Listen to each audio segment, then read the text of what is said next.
So members, we have two departments, the Department of Health, the Department of Education, embracing the SICUS developmentally appropriate instruction on human sexuality, and that is a direct pipeline for implementing this type of perverted curriculum, which if you showed it to a child at 10 years old outside of the public school grounds, you could be charged with obscenity crimes.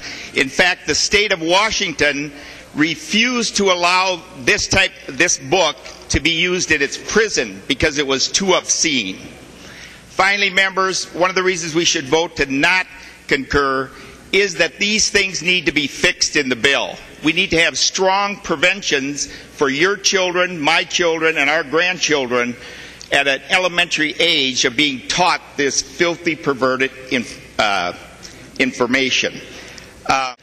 Please, for the sake of the children, for their innocence, for your children, my children, and our grandchildren, please, let's send this bill back and get strong protections from this type of curriculum implemented into the bill.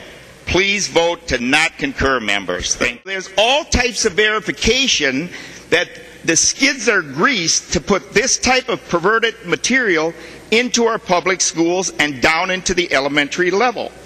We look at the Minnesota Department of Health and the Minnesota Department of Education, and they have both given their stamp of approval to SICUS.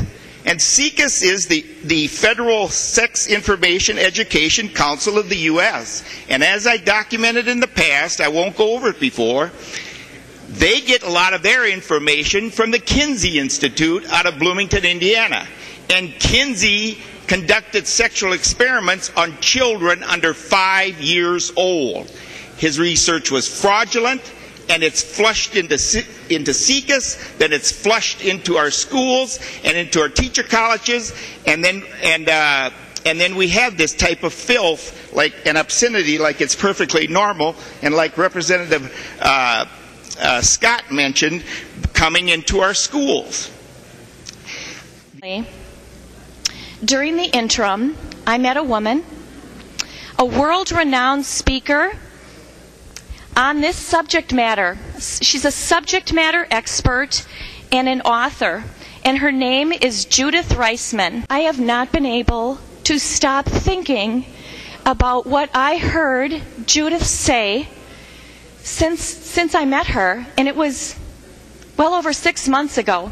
A cross-cultural historical reality people don't want to deal with, but the propaganda has been loud and strong to deny the fact that the aim of homosexual males, and now increasingly females, is not to have sex with other old guys and get married, but to obtain sex with as many boys as possible. That's the reality. I wish it weren't. I spoke with Judith, and I heard, and Judith has read the bill. And she spoke to the threat that this poses to our children and our families, to parents. She knows about the book that many of my colleagues have highlighted. It's perfectly normal.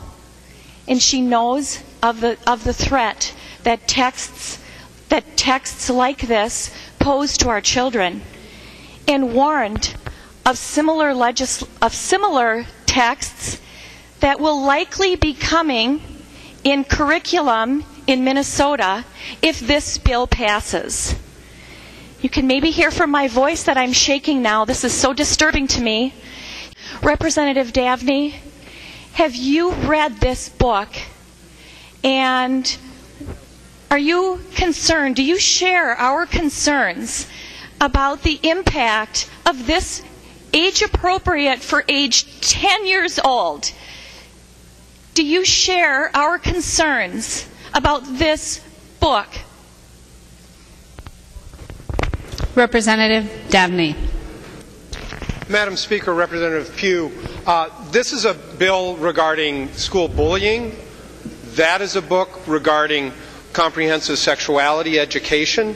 It's unrelated to this bill. Representative Pugh. Thank you, Madam Speaker. Well, I won't respond to that. I will just leave well enough be. I think that everyone here in this chamber and everyone watching understands what the truth is about this bill and the curriculum that our children will experience if this bill passes. Oh, and by the way, this reading list is described by its leading organization as developmentally appropriate. I believe that's some bill language right there. Developmentally appropriate resources for education to use throughout their school community. Now, let me remind you that developmentally, again, it's already in the language, put there by the bill's author. And some of the books on this list include Queer 13, Growing Up Gay, Growing Up Lesbian, Love and Sex, 10 Stories of Truth. And what the excerpts from these books revealed is that book after book after book contained stories and anecdotes that weren't merely X-rated and pornographic, but which featured explicit descriptions of sex acts between preschoolers, stories of public masturbation and sex in restrooms, affairs between students and teachers, 5-year-olds playing sex games, and the list goes on and on. And if you'd like, I've got some excerpts right out of those books from this recommended list from this group that was, once again, let me go back here, folks, these 2 of the 7 source documents for the Governor's Task Force. Now, excuse me. I continue to try to connect some dots here.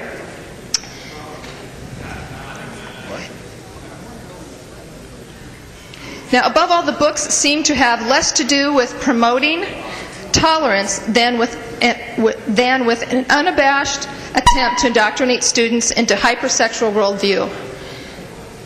Let it be clear, I'm not talking about gayness or straightness here.